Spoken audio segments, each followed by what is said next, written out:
You make your way back to Cobb's Landing with Septimus Carius Liciniano and his second Publius Victrius Liciniano.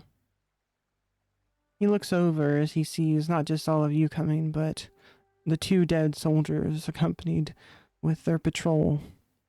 And he looks to all of you with a both sad and curious face. My, tell me what happened. Why such heavy faces?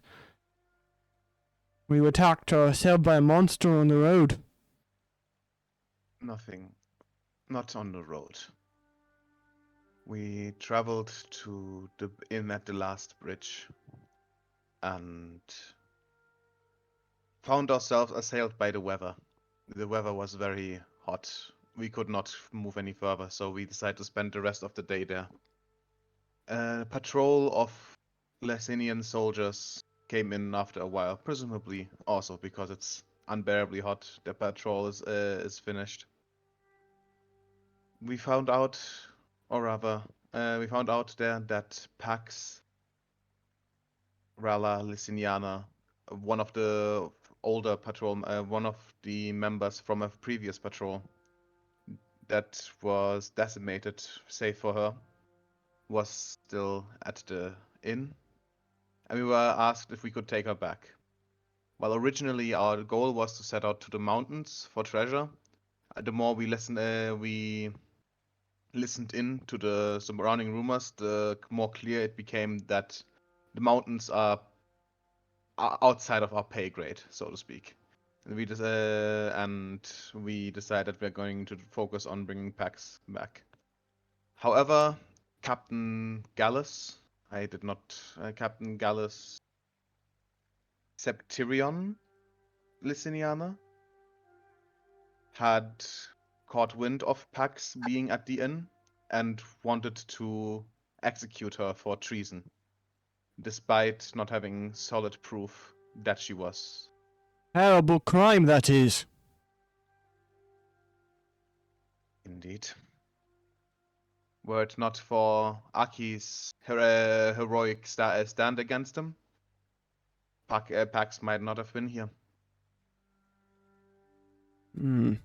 This would be a great blow to the guild.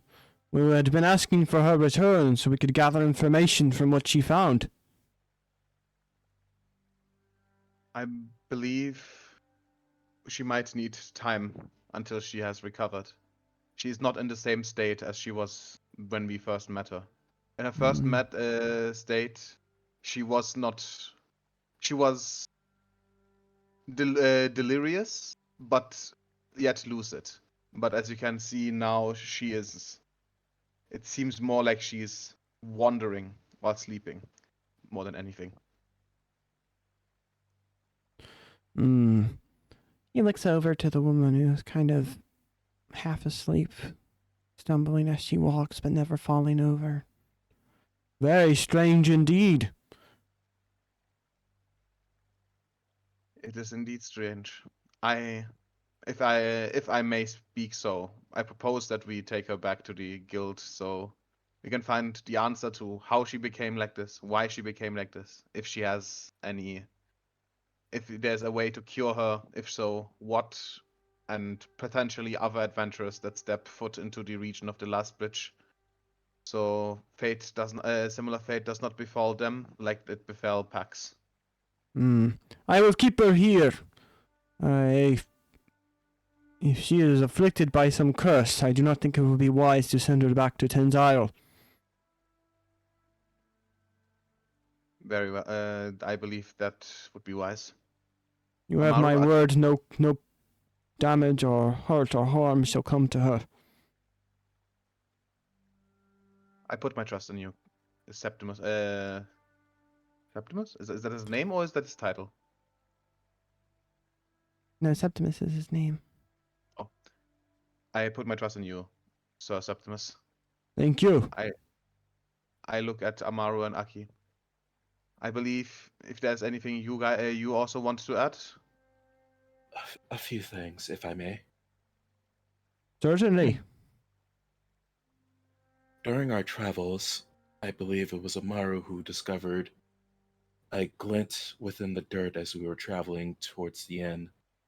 Uh, upon uncovering it, we found out that these glasses, and I pull out mine, uh, it appears that these things are capable of discerning strange things within the air, within the lands here.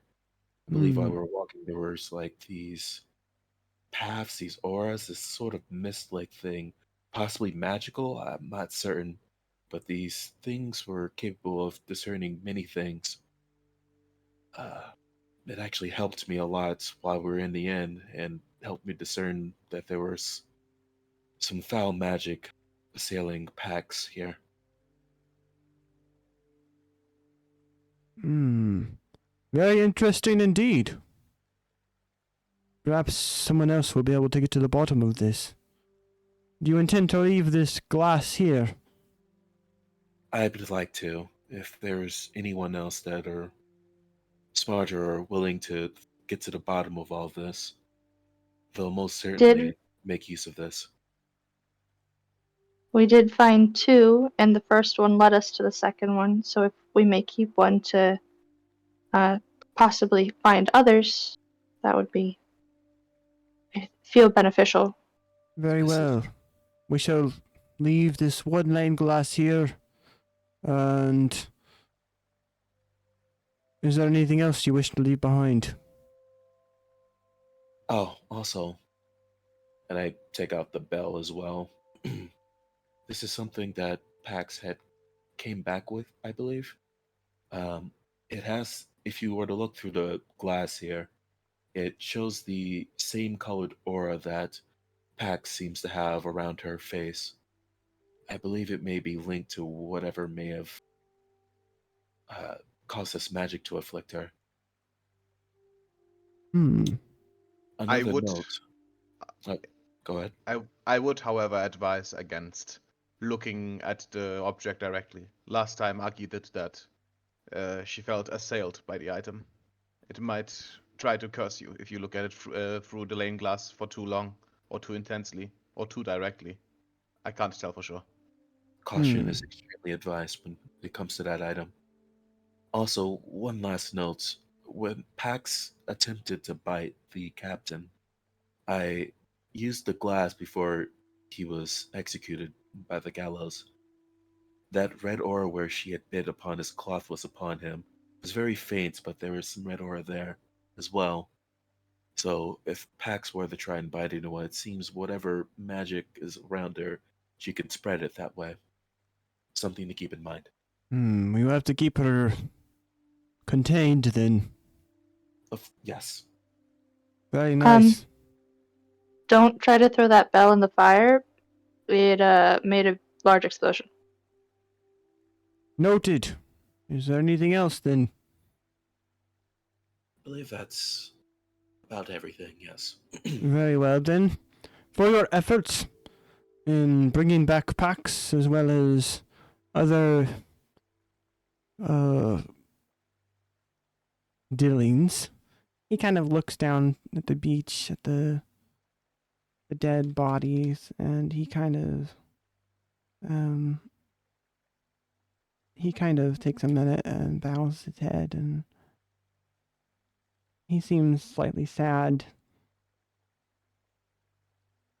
I will reward you with a total of 225 Nelia, which you can split amongst yourselves.